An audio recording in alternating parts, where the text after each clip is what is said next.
young professionals from 33 states in leadership, skill training, and mentorship to support the engagement with global development and diplomacy in their communities. He joins us today to talk about transdisciplinary research, defined as research conducted from different disciplines, working jointly to create a new conceptual, theoretical, methodological, and trans, translational innovations that integrate and move beyond disciplines, specific approaches to address common harm. And welcome, Chege. Thank you. Thank you so much for that. Yeah. I mean, even to echo some of the things that we were just talking about before, at my school, we're having a wellness day tomorrow as well, which just means an extra day to actually get to do some of my work that I need to do. I want to see who's actually was paying attention to that introduction. So we're gonna play a little Kahoot game. So if you could either go to, if y'all haven't used Kahoot, I think it's a great educational tool to use in your classrooms and to get people more involved. But if you could go to that website and put in that code or get it on your phone, I'll give you a few minutes. If you don't want to, that's perfectly fine as well too. Because really, we're just going to use this to kind of figure out. Well, I'm going to reiterate my educational pathway that Gilbert just explained, and we'll kind of see who's paying attention. So if you can go ahead and sign into that, that would be great.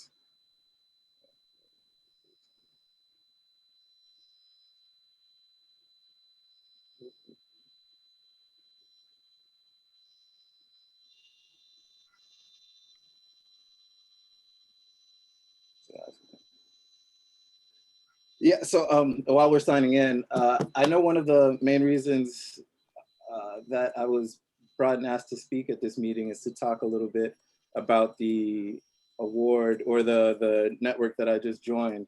And I'm gonna kind of talk about this at the end, but I think it's important for me to kind of talk about how I got there and the path that led me there, which is also a path that caused me to be transdisciplinary. And I think it's not really a choice that I made, it's just what happened as I went along, whether by the things around me or me not having a clear plan or what, and so forth. So is everybody that's gonna join? Because I'm just gonna start so that we can get going. Gonna wait like 10 more seconds. Is anyone still trying to join? Still had one. I think if I can put the number in the chat for anybody that needs it. It is 687 664. Okay. Yeah, I want us to have fun in this meeting and not get bogged down with a lot more academics as we normally do. Okay, so I'm gonna go ahead and start now. So for this March meeting, I want to see if y'all were paying attention about what this meeting is actually about. So let's start with that. What was today's meeting supposed to be about?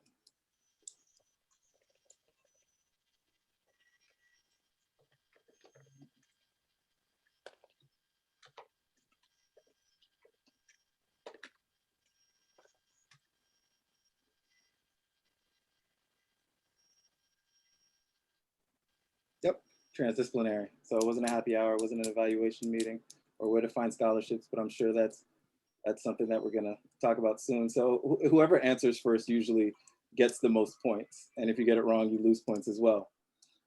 So we're gonna talk about the first question. Gilbert said it in the meeting, but where did I attend my undergrad? It was in North Carolina, and that is a picture of the building right there. So to go in a little bit more as we're doing this, while I was in undergrad, I was actually a business major. So that's one of the interesting things that starts, I would say, my transdisciplinariness. I was in a business college and I was majoring in marketing with a concentration in entrepreneurship. I mean, in international relations, but I also had a minor in entrepreneurship that I don't really talk about too much. But I was already doing a lot of different things at one time, but they were all within the business school, which was the University of North Carolina at Greensboro. Um, is everybody answering? I don't want to just skip it. But yeah, so I went.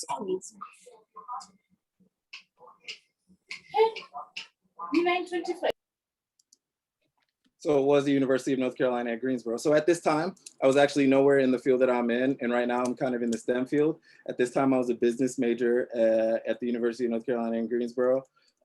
As soon as I graduated, I did have, I think, about one job offer, but I ended up not taking it. And I decided to continue on with school, at which time I went to go get my master's. And to get my master's, I stayed in North Carolina and I decided to go to an HBCU. Do y'all know which HBCU I went to?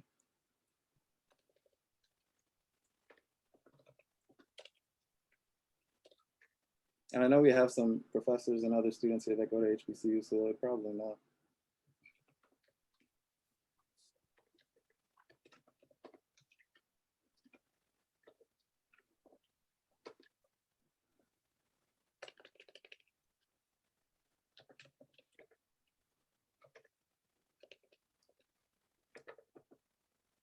Yeah, so most people got it right. I went to North Carolina A&T University.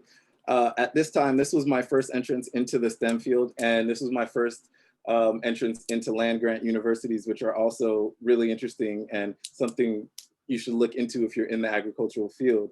But land-grant institutions in the United States are schools that have been specifically designated by the federal government to do research on agricultural issues within the country to help improve the country in agriculture. So they usually get a lot of funds from the government. And North Carolina A&T was one of the land grant universities in North Carolina, and NC State was the other land grant. When the land grant system was created, there was a number of schools that were awarded land grants, but then the issue happened that these were all white schools. So that's why in the southern part of the country, you'll start to see, I think they're called 1890 universities that are HBCUs that are also land grant institutions to help Black people that wanted to go to school and to learn more about agriculture. So after I graduated from there, I went to where I am currently now, which if you're listening to him, it should tell you, I am in Pennsylvania. So those are all schools in Pennsylvania. But I want to say that I'm still studying in the agricultural field. And I think it was very important for me to go to North Carolina A&T because I think without going there first and then even learning what research is, because when I was in undergrad doing my degree in marketing, I actually didn't do research. I actually didn't have a senior thesis or anything along those lines to graduate, which now that I'm thinking about it is kind of crazy. And I think it did put me at a disadvantage. Let's see. Yep, the Pennsylvania State University, not the University of Pennsylvania. The two schools get mad that they get mixed up sometimes because UPenn is a Ivy League school and Penn State is a state school. Okay, do I have another question? So going through all of this, I've gotten into a number of different networks and I'm gonna kind of talk to you about some of them right now. And I think the main one that you might've seen the article about was the United States Global Leaders Coalition. So to kind of talk about all those different networks that you see right there, the Water, Energy, and Food Nexus Network is a network of professors across the globe who focus on water, energy, and food issues together at their intersection. Because for a while, they've been too siloed in themselves. People have been studying water over here, people have been studying energy over here, people have been studying food insecurity over here, but they developed a whole network to kind of help them reach that intersection because everybody else was kind of going off in their own direction and they weren't really coming up with solutions. And that's what this network is about, is bringing the experts in those three different areas together to actually solve an issue. I'm also a part of the International Society for Agricultural Safety and Health. This is another global society of people who are interested in agricultural safety. And I recently just got into the United States Global Leaders Coalition, which is, this is their first class of people who are going to be learning from different ambassadors, civil servants. Actually, right before this, I was in a meeting for the US Global Leaders Coalition, which is actually going till 9:30, but I just had to leave to come to this meeting. And when I left, we were getting a talk from General Kip Williams, I think, who's a retired 4-star general, and he was the first Black man to be appointed as the US Military Council for Africa. I think he was the commander-in-chief for the US African military. And he was just talking to us about the importance of foreign policy and diplomacy and what that will mean for everyone going forward in this new administration. So I am a part of all of these networks.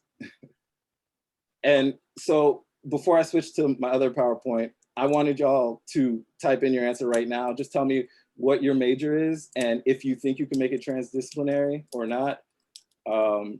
Simple yes or no, or maybe you want to answer that question a little bit more. And so I'm going to let y'all take your time to answer that question. I'm going to share my screen for something else really quickly.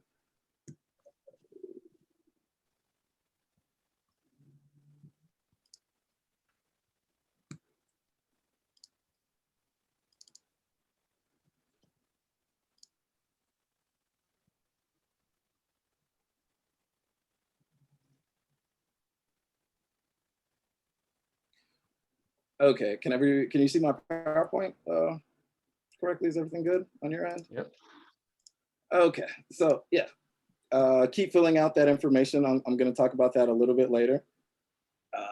So this main meeting was essentially talking about being transdisciplinary, and I think this is a great definition of the transdisciplinary approach, which could be whether it's learning, researching, or producing. It's basically looking at concepts that are relevant to issues or problems that integrate the perspective of multiple disciplines in order to connect new knowledge and deeper understanding to real life experiences. I think this is very important because what transdisciplinary research does is it aims to solve a societal problem. So it doesn't only produce knowledge on problems, but also solutions for the problems. So one of the requirements in transdisciplinary research is to have close relations or interactions with the people that these issues actually affect. And that's where you have things where people actually take into account the stakeholders, or you have stakeholder theory, or you have participatory researches where people actually take into account the issues that are happening and try to solve it in a way that works for the people who are having the issues. So it allows them to grasp the complexity of the problem, take into account the diversity of life, world, and scientific perceptions of problems, and develop knowledge and practices that promote what is perceived to be the common good. If you're not transdisciplinary, and the weird thing to me is I think mostly everybody is transdisciplinary now. This isn't olden times to where somebody was an economist and all they looked at was economic theory or economic data. Because if you are still in that way of thinking in one silo or one discipline or one term, then you're kind of like these guys right here in the picture, you know, looking at the elephant. I don't know if everyone's heard the whole saying of like the elephant, the blind man touching the elephant, but the guy touching the trunk thinks it's a snake. The guy on top of it thinks it's a brush. The one touching his leg thinks it's like a tree trunk. And all of these blind people essentially represent single disciplinary people, or people who only use one discipline to look at a problem. You're not going to be able to solve the problem. You will provide information about that problem that is helpful, because I think what they're saying about the elephant is true, but it's not going to help you figure out what it really is. And it's only through transdisciplinary research and coming together as everyone are we able to like fully solve problems. So one of the things that I like to say in terms of, or I noticed, is that people who don't do transdisciplinary research, or people who only research within their area and are trying to learn all the theories, all the history of the theories, the people that came, you know, before them, what they're trying to do is they try to fit their practice to theory. So they build this rigid box of what their idea of what should happen in any experiment that they do. And if they run that experiment and it doesn't happen, they then say that they messed up. It's not the fact that they might have found something new. They're saying that this practice doesn't fit the theory, so something must be wrong. They're kind of just in their straight box. But when you get into transdisciplinary research, you're more accommodating. You fit your theory to practice. If you run an experiment and something doesn't come out the way you thought it would, you just found something new, and you should alter your theory or even create a new theory. There is no real rigid way to go about things, and there's no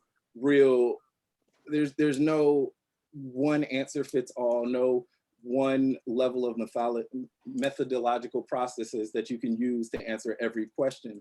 And if you're trying to do that, you're going to have a really hard time fitting these round balls in the square pegs or so, instead of changing and accommodating what you're talking about and what you're trying to do to what you're actually seeing. Okay, so just to give you a couple of reasons on why you should be transdisciplinary, even though I think most people are. And after this, I'm going to go back to the questions that you typed in the Kahoot, so that we can kind of talk about what your majors are and what you think you can do there.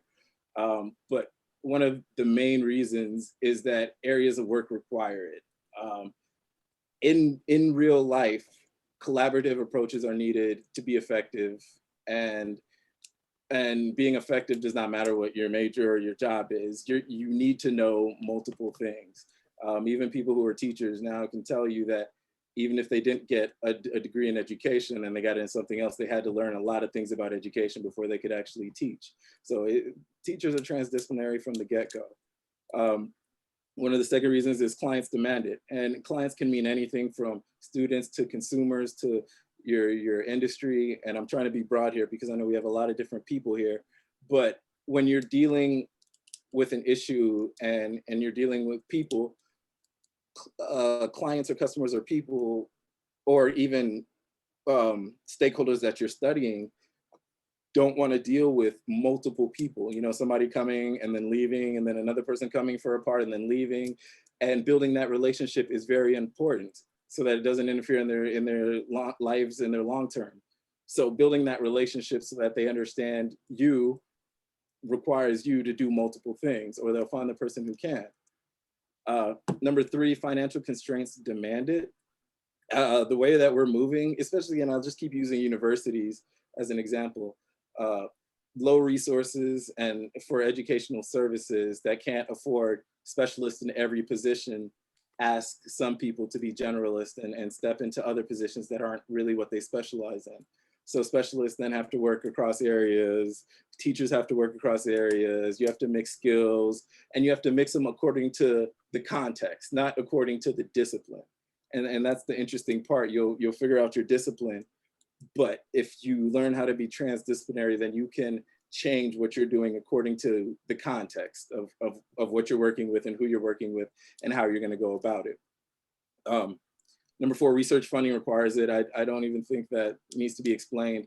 More and more now, as I start to look at grant proposals and different things, I'm starting to see them ask and require there be some transdisciplinary expertise, theory, or practice brought into these grants. They're no longer siloed themselves. And the people who are getting all the funding have found ways to touch every discipline that is adjacent to them in some way, shape, or form. Number five is one that I think is very interesting, is that social justice requires it. And that's because disciplinary practice or even interdisciplinary practice can be a powerfully colonizing thing, if that makes sense. Because training is based on disciplines and their status kind of in our Western society. So transdisciplinary practice responds to context and requires transdisciplinary training. So it kind of undercuts that eliteness that pure discipline practice or discipline training used to show in Western society, to where, you know, people who went to the top law schools or the top medical schools were kind of held up here. I mean, that still happens now, but as more and more problems appear in our world, people are starting to lean more into people that can actually solve the problems and don't just look good. So it requires people who can actually talk about a lot of different things and talk to people to actually figure out what's going on and what we need to do. Um, and number 6 is transdisciplinary for human survival. Um, it's interesting that, like,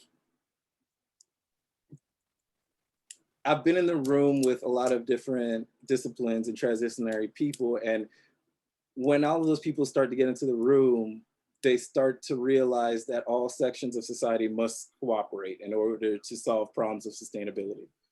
Um, and I think that's just one of the major things that we're starting to understand, is that everybody has to come to the table and everybody has to bring their expertise and everybody has to share what they've learned so that we can try to actually survive and make it into the future together as a country and as an environment and as people. So a lot of the sustainability issues that we're having and going forward into the future are going to be solved by transdisciplinary people. So I want to, at this time, go kind of back to the Kahoot that we had.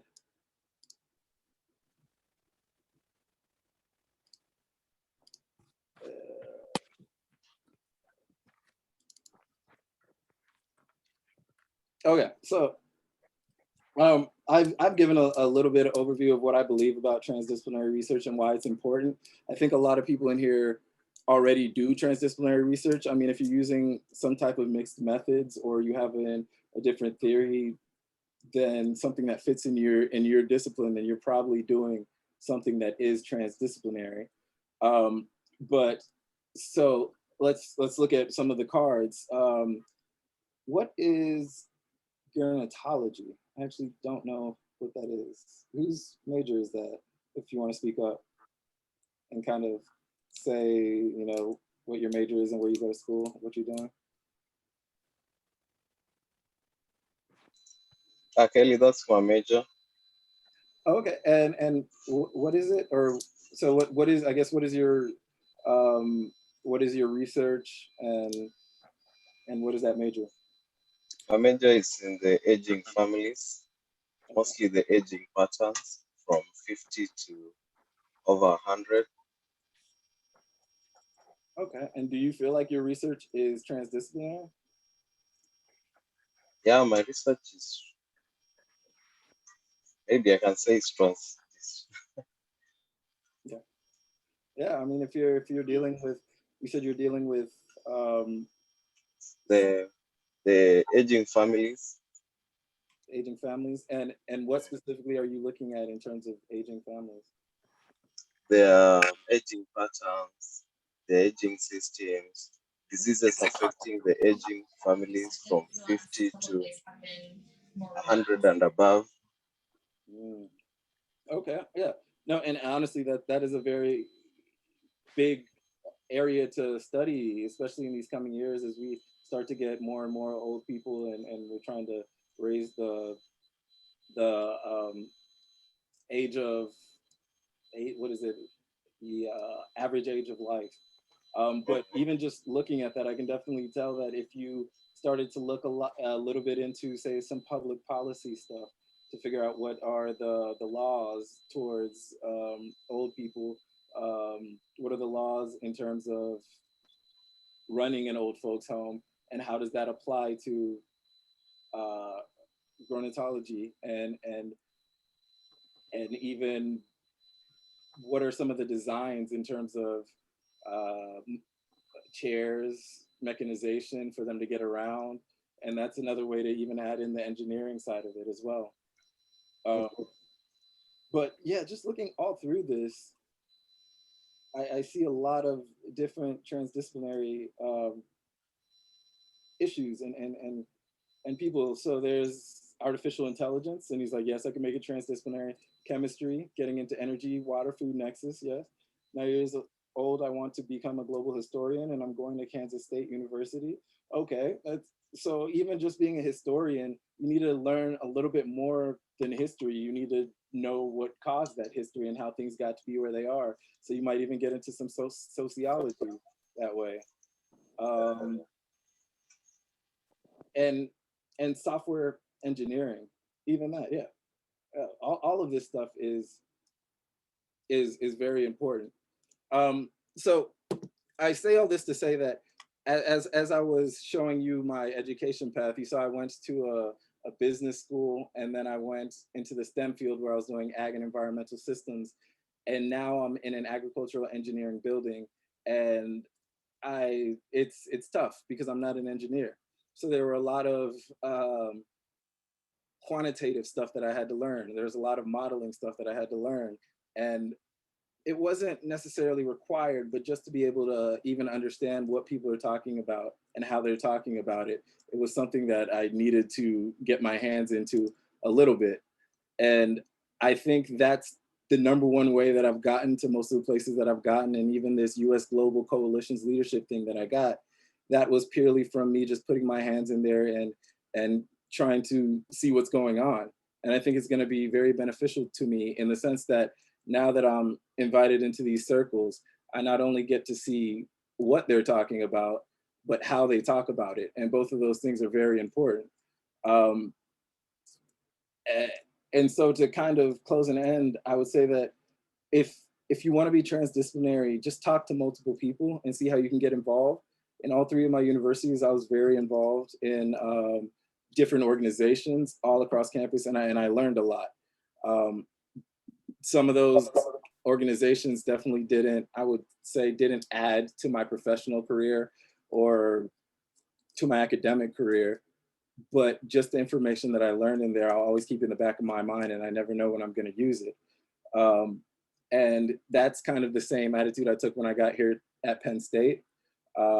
I've since being here, I've been on the executive board for a couple of organizations. I was on the executive board for the Black Graduate Students Association, the Pan African Students Association, as well as the International Agricultural Development Grad Students Association, and my department's Equity and Inclusion Committee that we developed. And I would say I don't think I was qualified for any of those positions, but while I was there, I kind of figured out what I thought didn't make me qualified and how to then become qualified. And as I go through it, it's starting to make me realize that it's just a little bit of imposter syndrome. And to an extent, very few people are qualified to be where they're at. And we're all just trying to figure it out together. There's nobody that's 100%, like 100% for any position. And the best way to be your best in a position is to acknowledge areas that you're deficient in, and then find people who can help you in those areas and then team up that way. I don't want people to think that being transdisciplinary would be more work, would force you to take more classes or anything like that. It's just getting a general understanding of different fields. And for the future that we're going into, having a really, really deep understanding of a lot of things is not so much needed anymore. I think back in the days, everybody knew that one guy who just knew everything. You know, you could go and ask them questions and they would be like an encyclopedia. But nowadays, there's no point for that because we can all just Google it. So it's no longer about like what information can you pull right then. It's like, what are your critical thinking skills and how do you use them in different situations? Um, Thank you. But I would like to open the floor for any questions, any thoughts, anything people want to talk about.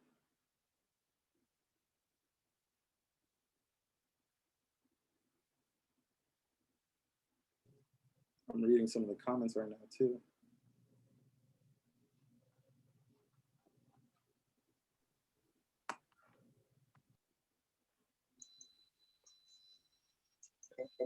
Uh, thank you, thank you, Kelly.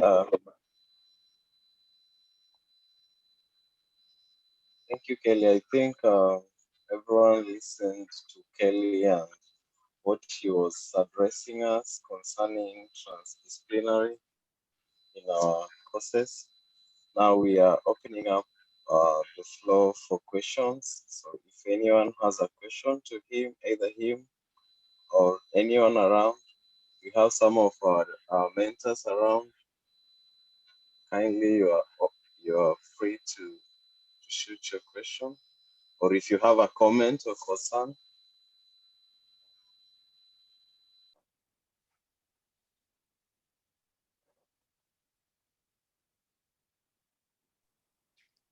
Hello. This is Dr. Philip Masila Mutisia.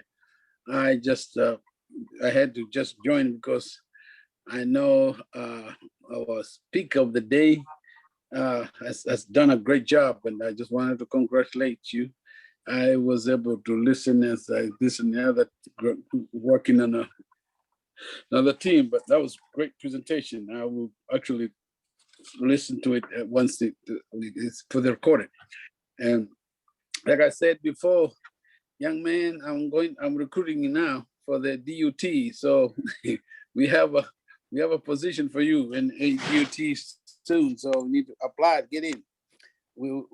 Jorono is one of the founders, of course, the Diaspora University town, and we are creating the whole opportunities for other DUTs, not just this one. So there's plenty. So I will catch up with you as we promised, and we'll work together. Congratulations for your acknowledgement and also wonderful presentation. Thank you. Professor Mutisha, can you tell us a little bit for those who don't know what DUT is? And actually, Kelly asked me about DUT yesterday. So just give a quick overview for those who are not familiar. Yeah, Diaspora University Town. It's a university we created in Taita Taveta, which is created by the founders who are professors and the people in diaspora, including you guys. We are now the people who are finishing the PhD, the masters. You're welcome to invest in the Diaspora University Town. We are about to apply for the 3 degrees to be approved by Kenya Commission of Higher Education in engineering, biotechnology, and of course humanities, of course business and entrepreneurship. Kelly, we need you for that one. And in terms of biotechnology, that's the field you're in. So we're looking for that, and we also have a hospital in there, and we have a big time now. You can start even investing now with Daktari, vaccine production and the purpose medicine, repurposing.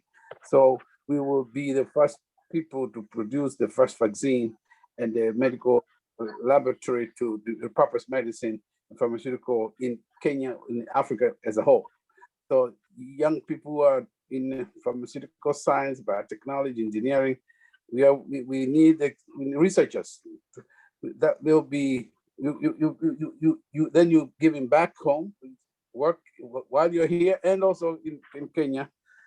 Mostly sometimes you can work in summer, we work in while you're here too. Like I'll be teaching in summer in the Jorono too, and we'll still we keep our jobs here too. We still mentoring. So the last thing I want to say about that is that we are supposed to improve the education in Kenya and investment in jobs in economic. So the university is very unique. The programs that we'll be using project-based learning, whereby we create creators of knowledge and solutions and leadership, like you, Kelly. So your position is wrapped up, right? And which is global leadership and so forth. So and we are going to hopefully Gerono, we will have to have a session, this mentoring a session in Kesa, and have share these perspectives. There are so many projects in diaspora, but we need to channel them. And the One Voice is another entity which has emerged, whereby we channel our communication, one voice, one mission, and invest in Kenya first and the rest. So yeah, the DOT is about to launch with a lab, with the pharmaceutical lab, which is the first one to start. And in 2 years, we'll have you can invest in shares, and also housing development, whereby you create the property development, build it up, and make double your money with invest ahead. The graduate students, I know I was a graduate student too. You got money, and you get Professor Mutisia, Yes. You know, they're students, so let's mentor them. Let them finish their degrees first, get a job, and then they will invest. What area are you in? So if a student needs to reach out to you as a mentor, just a quick in 2 seconds, and then we can hand it over to I'm in educational training and development with the also with the coordinate the education technology, which is in interdisciplinary. I like transdisciplinary perspective, which you Kelly you define. It's which is to me it's a multidisciplinary perspective. So we that come across so we can do technology integration, learning, teaching, training, and global experience leadership. So that's the area we can do, can mentor you. Okay, and I think you have a lot of assistantship, so you can put your email there. So for those, I know you have money I know you have a lot of money in the School of Education. So put your information there so that if you don't mind, so that if any student is interested in any of your programs or reaching out, that would be good. Okay. Okay, let me see. Okay. Chat. Gilbert, take over. I didn't mean Matisha, and I didn't mean to take over from you. I didn't mean to interrupt. Dr. Gerono, can I say something? Sure. Good to see you, my sister. Good evening, everybody. I don't know who to call myself, but my name is Beatrice Agingu. I'm based here in near Durham, Raleigh, North Carolina. And I saw this on one of our forums, and I know Kelly, he probably knows me well. So first of all, good job. I'm so impressed by what's going on here. I am not a researcher and I'm not a student, obviously. I'm a special education teacher, but what attracted me to this forum is the topic of interdisciplinary research, because I finished my master's many, many years ago, but a bug bit me recently, and I'm doing research that is probably what I'm hearing Kelly say is gonna end up being multidisciplinary later on. So I'm doing a research right now. I just finished designing the survey, and the purpose of it is to examine the retirement readiness of Kenyans in the diaspora. I tried to look up information around online recently because I was going to present in a workshop, and I couldn't really find anything. And so the old academic in me woke up and I said, I'm just gonna do the research. And actually, Dr. Mutisia is one of the people that has looked at that survey and gave it a check mark. So I'm thinking it's nice and tight. And I want the results of this survey to be used to determine our needs as a community and to educate the diaspora on retirement, because just talking to people, you have this feeling that people are shrinking back whenever you mention retirement or financial, personal finance. And also many of you young people think retirement is when I'm 50 years old or 55. Yeah. If you start now, then you don't end up where many of us are. And you also know that we are really a community-based culture. And so if we don't bring each other up, then we are the ones, or you guys are the ones who are going to end up taking care of us when we age out. So I'm hoping that this is one of the forums that will help me, if I put my link in here for this survey, that you would fill it out. It's not for old people. Don't see the word retirement and assume this is just for the oldies. It's for 25 and under. It's for everybody. Like, what are you doing? Because when people think about retirement, they only think about the financial aspects. But I talked to someone who retired recently, and she was telling me how there's a lot of emotional. So as you talk about interdisciplinary, I'm hearing, oh, there's a counseling aspect to this. There are people are going back home and they can't make it. They were not expecting the reverse culture shock that hits them in the face. They hadn't calculated how much money it was actually going to cost them to stay there and how expensive it is. They hadn't calculated how they were going to be zapped by people who have been in that culture for long. We are too trusting when we have stayed in the United States or abroad for long. We just say, okay, you are going to do it, and you trust someone is going to do it, including your own family. So there's a lot of aspects to this. And there's money out there to be used to help our community, to educate us. But if we don't have data to say this is what our needs are, then we can't get it. So I'm hoping for a positive and very supportive response, especially from you guys, you know, your uncles, you know, your dads, your moms, and you yourselves and your friends, to say this is something that's ours, that we can make really big and move it on from there. So I'm hoping for big buy-in. And with the permission of Dr. Cherono, can I put the link in here? Yes, you can put the link in there. Yeah, yes, my sister, and she's also a teacher. So we're here because of you. You can put the link here, and you can also email it. You can also send it to me on WhatsApp, then we can put it here, because we have 2 WhatsApp groups, and then we have a Telegram, and we have a Zoom. So I mean, we have a Facebook. And also what I'm looking for, even as I talk, like I said, I'm not in the academia as such, is feedback. Yes, you are. You teach. You're a teacher. You are. I'm used to little kids. Yes, but Gerono also Nagingu, she can present it in CASA, these results, because she's also part of KCFA. She's doing it actually for KCFA, as far as I understand how she started. So this is a topic she can present, and that's how we bring her too, and mentor other teachers. She was my student. I know what she can do. She's good.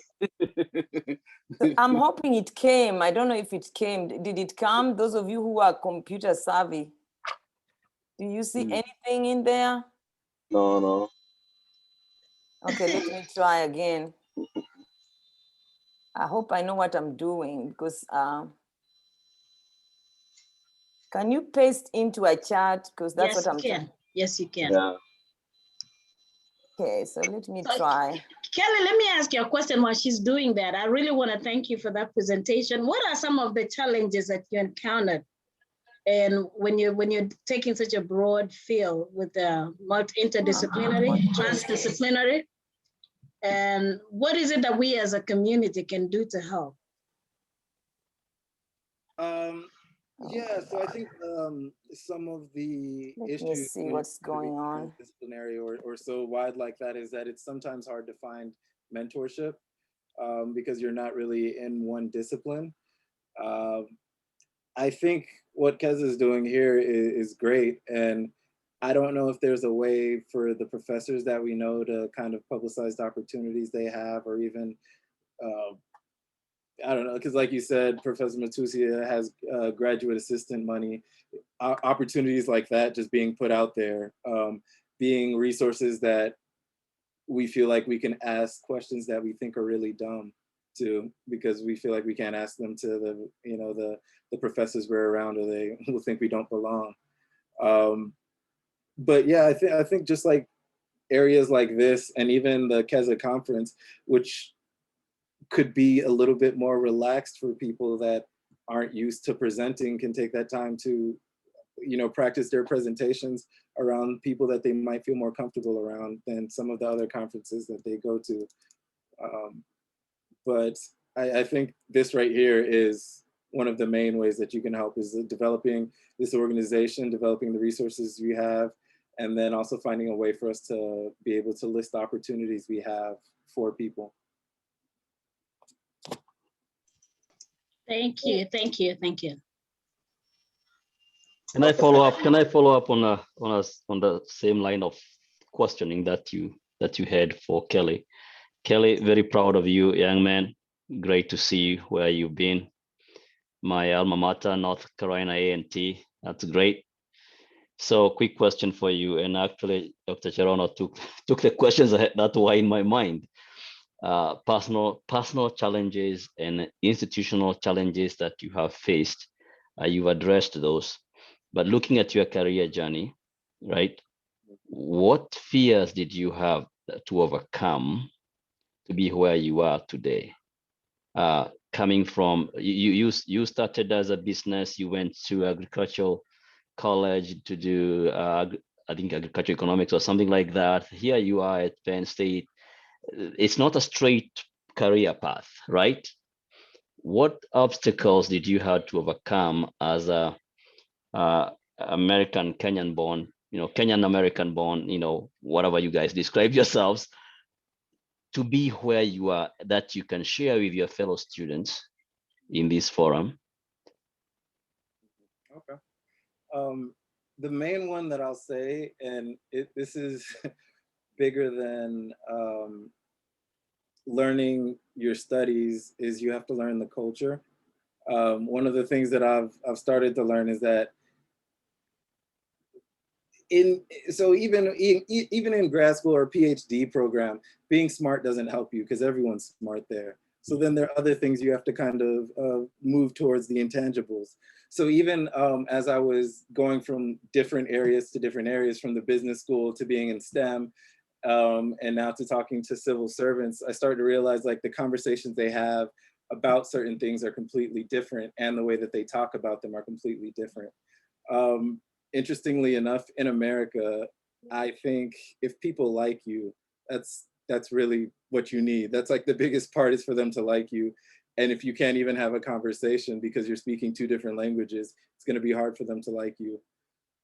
So I'll say the biggest struggle was trying to understand what the culture was and what people expected and how people interacted, and then trying to either fit in or position myself in a way to where the culture didn't bother me. But that is the biggest one that I'll say, is that you have to learn the academic culture, you have to learn the American culture, you have to learn different universities have different cultures. And I think I've honestly been through so many different universities. I've seen them all, like from starting at UNCG, which was I think a mid-sized school that in the years that I was there, it went from being predominantly white to a mixed race institution, or it was something to where the white population fell under 50%. So then it became a minority serving institution, I think that's what they call it, to even then being at North Carolina A&T, which was an HBCU, and then going to Penn State, which is a R1 or a top research school that's in the middle of nowhere. The cultures at all those schools were different. And now that I've been to all three, I would say I definitely love UNCG's culture. And I think that would have been, that is an amazing school that actually works really hard on their diversity and their administration and their staff. Being at North Carolina A&T was amazing as well, but the funding and the money wasn't really there. And being here at Penn State, there is so much money, so much funding, but there's too many people that are extremely stressed, and too many people that don't do anything unless it's going to benefit them in some way, because they don't have the time to do that.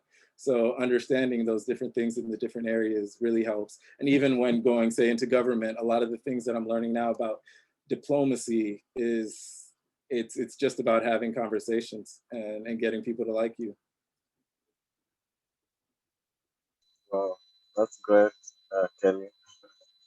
Anyone else with a question to him? Or just a comment or a concern to contribute to our topic today?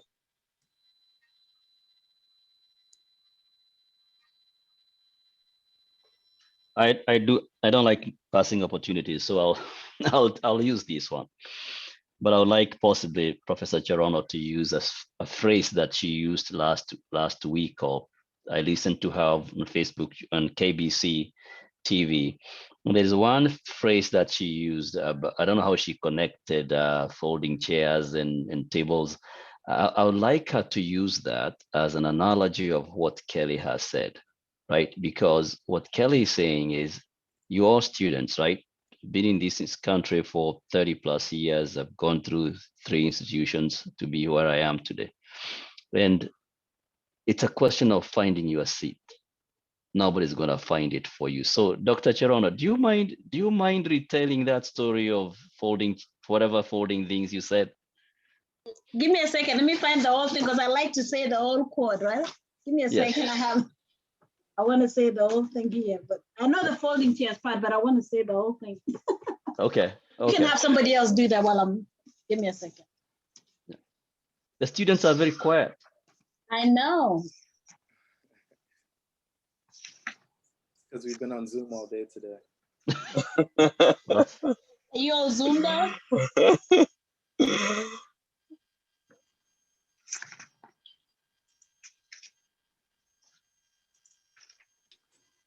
I have question and comment. First of all, thank you, Kelly, for the presentation. Mine is it's just according to your opinion, how probably there can be like, you know, a transdisciplinary research between, for example, music and so I'm a graduate student in music performance, and now like the sciences. Do you have any experience in that, or how can that come together? Yeah, I think one of the interesting things about transdisciplinary research is that there's very few frameworks to follow when you're doing it, and you kind of have to create it for yourself.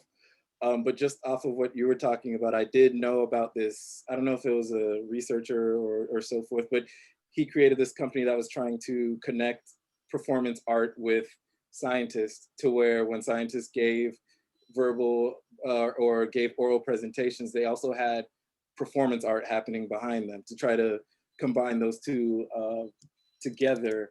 I'll look to see if I can find that really quick. But when you say performance art, are you talking about playing a music? Are you playing an instrument? Are you talking about theater? Well, I mean, voice performance, that's what I'm specifically in, but you know, maybe there are other people who are in generally the arts here. Mr. McCorrick, is it McCorry or McCall Sylvester? McCorby, yeah. Yes, you have an amazing voice. Aren't you the one who presented your dissertation the last time? Yeah, thank you. Oh, can you sing for you have a voice. Oh my goodness. You have an amazing voice, by the way. I listened to your presentation. I think you had 3 songs. We'd love for you to come and present one of these fine days. You were saying something, go ahead. Oh, sorry, yeah, that was just one of my kind of requirements, my recitals, because I'm supposed to do 3 1-hour recitals, like 3 kind of concerts of different music in French, German, and Italian, and English. So that was the 3rd one. I still have 2 more to go. Okay, please share with us. But what I can tell you, for example, and I haven't really looked into that, is what I know from my experience is they use music a lot for therapy. So music therapy. So there's that intersection between music and counseling and therapy. We also, you know, in our field of kinesiology, we use music a lot. So music, especially at this time. So there's that interconnection, and even with the voice and speech. So you need to look into that. But there's a lot of intersection between where music is therapy, with counseling, with rehabilitation. So those are the lines that we can look at, and I'll be more than glad to look at that into more into details and share additional information. But that is what I can think of just now. All fair days, we all need music. I love music. That is therapy for me. When I wake up, even when I go to church, if I don't listen to praise and worship, then that is not church for me. So that kind of calms me down and sets the tone for me before I can do anything else. Even when I wake up, the first thing I put on pray and I put on some music just to calm me down and settle me down. So I'm going to share what Dr. Machai asked me to say is what I said at KBC last week was actually a quote that was given to us by the Chancellor of East Carolina University. So we had attended a leadership training called Bridges for Leadership Training in Academia. And these are the things that she shared. She says, do not burn the bridge before you cross over,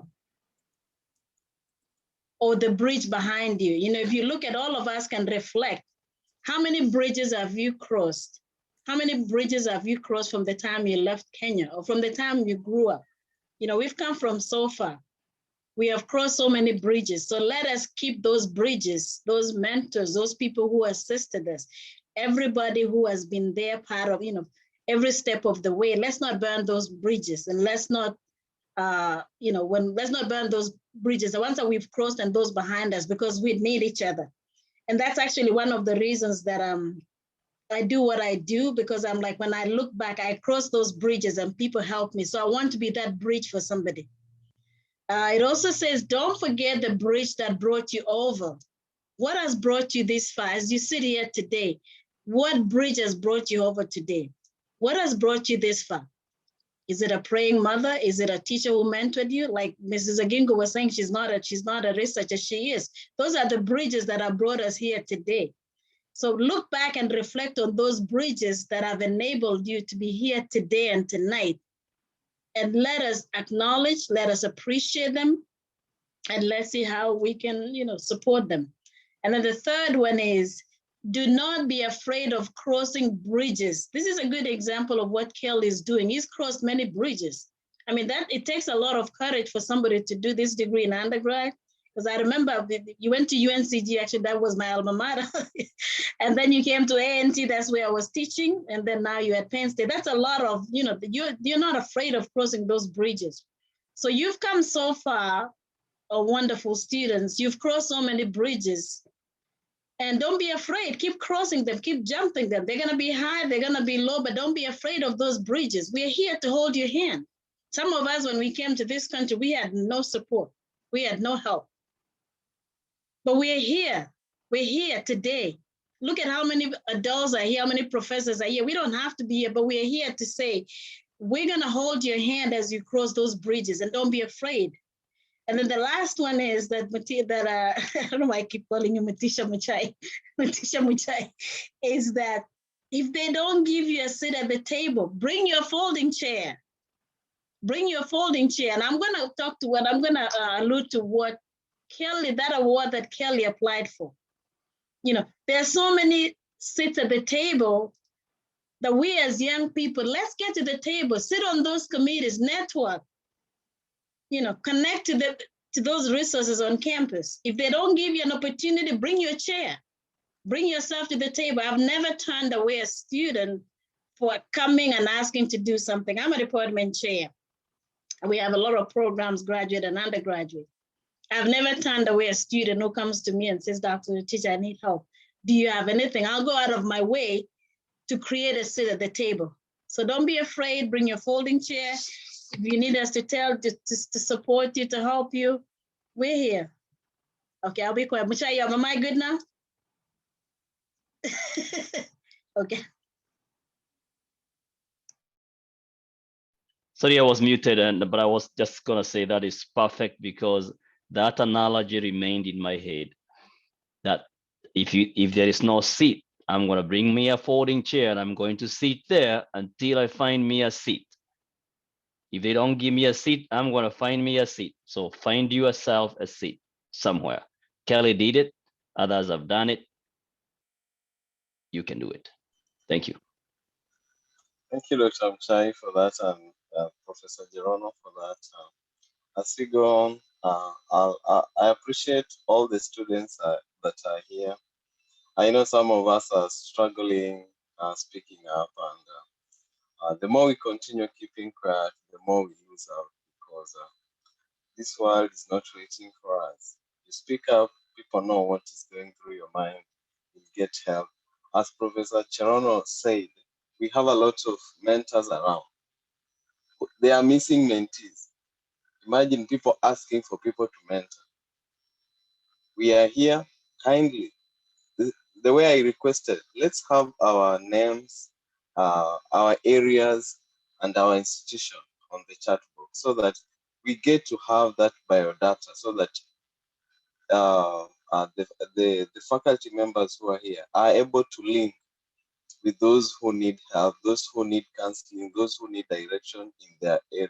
As the way Sylvester has asked, I believe he's going to get a direction from here. So as we go on with questions and concern, kindly note down your name, your institution, and your area of study so that you can have that biodata. Thank you. So someone else who has a concern, a query, or a contribution to this topic? I didn't have a question, but I just also wanted to point out, I don't know if y'all noticed, but a former North Carolina A&T graduate or professor was just appointed as the head of the Environmental Protection Agency. So he's the first African-American to be the director of it. So I think, there are positions out here that we can reach in like the next coming 20 or 30 years. Yeah.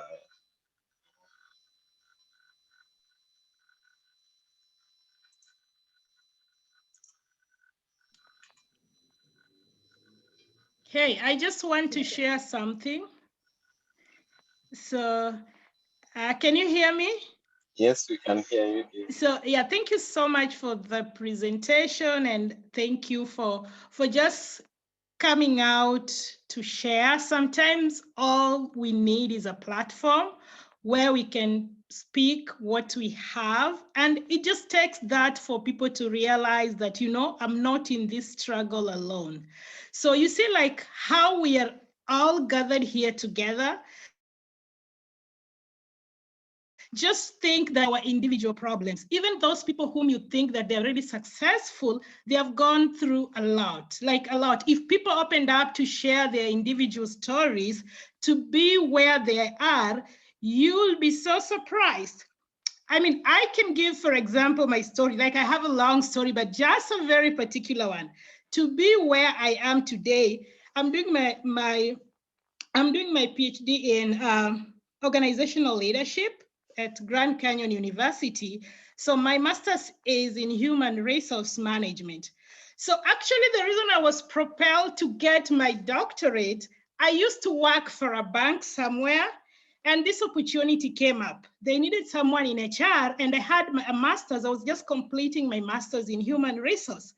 So my direct supervisor, I mean, you had to get an approval to go to the next level.